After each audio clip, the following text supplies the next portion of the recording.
What's up, gamers? Oh, that's cool. Today we're talking about the top 10 card games in video games. We're not talking about casino card games as we've already done this. These are more like battle monster type of card games. Of course, Yu-Gi-Oh has to be on the list, and we're starting off with Yu-Gi-Oh's. There's a bunch of different Yu-Gi-Oh games, but we're doing the Tag Force special. It's where it's like Yu-Gi-Oh, Yu-Gi-Oh GX. This is Pokemon Card Club. It's it's Pokemon's card game for the Game Boy Color, and we all know it. We all know what it is. There's Imakuni, and then there's also the host, and you play in different Pokemon card tournaments. This is Monster Rancher's battle cards game. You pick from all these different cool Monster Ranger monsters, and they are very cool. Some of my favorites are probably Mochi. You do love Mochi. You have to love Mochi. And Naga is very cool with his glare move. And Pixie is very cool. These are all very cool monsters. Every monster you get does have cool different moves that they get to use. And you also get to and there's Suizo. Gotta love Suizo.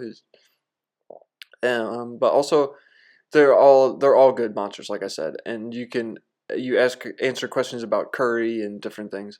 Dino's pretty cool. Dino's not bad.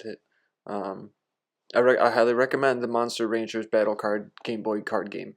This is Duel Academy, and once again, it's Yu-Gi-Oh games because Yu-Gi-Oh does have the Horn of the Unicorn, and there's Elemental Heroes, and there's a bunch of different card game cards that you play in front of the school, and it's for the Yu-Gi-Oh GX Duel Academy because the Yu-Gi-Oh for the Game Boy Advance. It's the Ultimate Masters Edition because Yu-Gi-Oh GX is better than just normal Yu-Gi-Oh.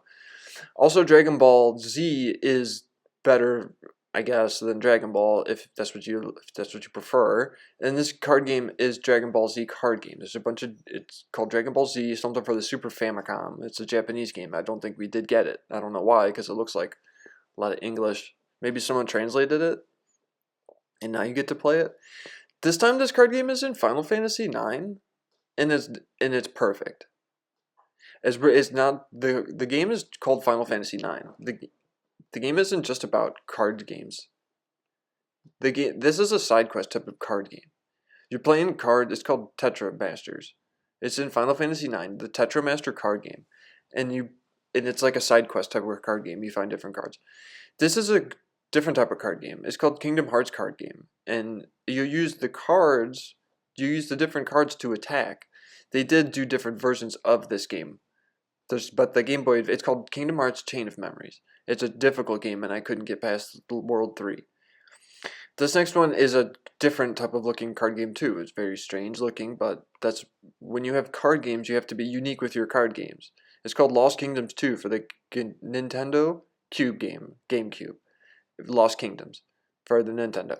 And you use your different cards to do different attacks in real times simulators. This is a card game, once again, card games, anytime it's just using cards, bait and Kaitos as Eternal Wing in the Labyrinth or something. And the Demons of Darkness, it's anytime you use cards to do different things. They're all different type of card games, but it's usually when you're battling monsters in card games.